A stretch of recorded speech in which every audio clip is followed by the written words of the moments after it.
Hello there, my name's Brandon and I make pictures out of tiny squares. And in this video I wanted to share this piece of retro gaming artwork that I was kindly sent by a company called Xreart.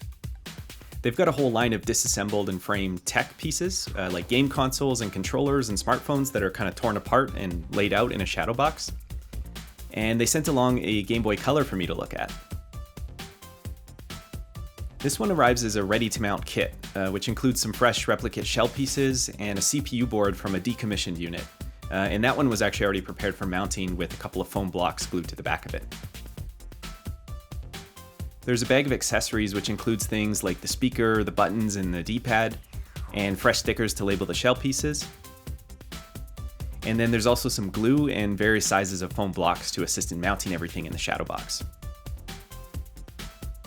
Within the frame, there's a large paper mat that has labels for everything, and it's all kind of stylized and done in like a pixel art font. So the idea here is to kind of get everything organized and then just glue down onto the paper in the designated spots. And then you've got this neat little dissected Game Boy sort of museum piece to put up on the wall. I thought this could be an interesting thing to try and customize also, like to find some way to slip in my own Game Boy style artwork into the display itself. So I'm going to keep that in mind while assembling this by leaving some extra room underneath the screen. Luckily you get a lot of foam blocks with the kit, probably more than you need. So the first thing that I did was just to plan out kind of the support structure for everything. From what I could tell, the various sizes of foam blocks was a bit of a free-for-all, just in the sense that I don't think there's really a right way or a wrong way to assign them. But what I did was just try to use pieces that felt compatible with one another and sort of kept everything fairly level once it was mounted.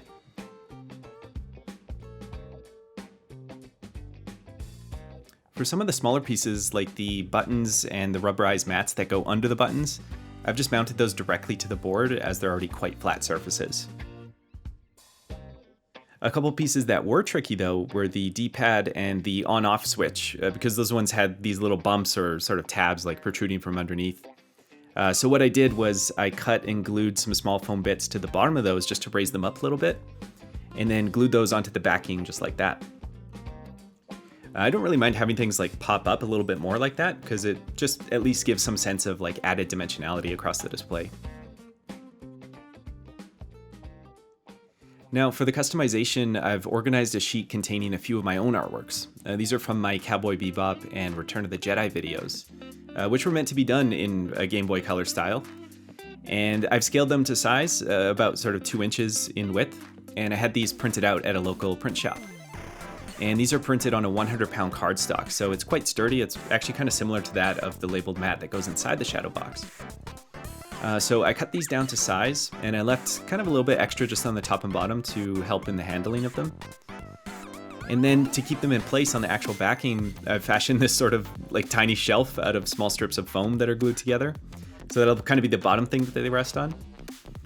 And at the top, I'm going to place a couple bits of foam just to sort of sit above the original paper and keep it fairly level. Because I've got the Game Boy shell on some foam risers as well, that can actually sit entirely above the printed image and should provide this non-destructive way that the screen artwork can be swapped out. And I'll show a little bit more of that after it's all assembled. So really, I guess actually the final thing here is just to get everything glued into place. All the rest, the larger bits, and then we'll take a look at how everything came out.